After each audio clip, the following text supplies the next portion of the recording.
চিরা ভাজবো। এই যে চিরা নিয়েছি, একটু বাদাম বি ভেজে নিয়েছি, এদিকে মটরশুঁটি একটু অন্য ধরনের আজকের বানাবো, দেখতে থাকো তোমরা। তেলটা গরম হয়েছে, একটুখানি জিরা দিলাম, আর এই দেখো কারি পাতা দিয়ে দিলাম, একটুখানি হলুদ দিয়ে দিলাম। তারপর আমি চিরাটা ভেজে নেব এর সঙ্গে, পরে আমি মটরশুঁটিটা ভাজবো, আগে চিরাটা ভেজে নিই। দেখো বিকালবেলা চার সঙ্গে বানানোর থাকলে চার সঙ্গে খুব ভালো লাগে খেতে। দেখো এরকম ভাজা ভাজা হয়েছে, এই দেখো দেখো। এবারে আমি একটু নুন দিয়ে দিলাম, আর একটা জিনিস দেবো, একটু শুকনো লঙ্কার গুঁড়া দেবো, দারুণ টেস্ট হবে।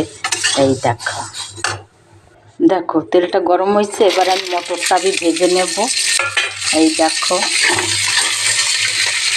দেখো মটরটা ভাজা ভাজা হচ্ছে, আমি 3টা কাঁচা লঙ্কা দিয়ে একটুখানি হলুদ দিয়ে দিলাম। আমি চিরাতে লাল লঙ্কার গুঁড়া দিয়েছি তো একটু দিলাম, আর একটুখানি নুন দেব। জানো তো শীতকালে মটর পাওয়া যায় ভালো, আর এরকম ভাজলে খুবই ভালো লাগে চিরার সাথে। বাদাম দেব। দেখো আমার মটর ভাজা হয়েছে, এবারে এই দেখো দেখো আগেই বাদামটা এই যে রেখে দিয়েছি। এবারে দেখো চিরা ভাজছি, চার সঙ্গে কত ভালো লাগবে দেখো। এই দেখো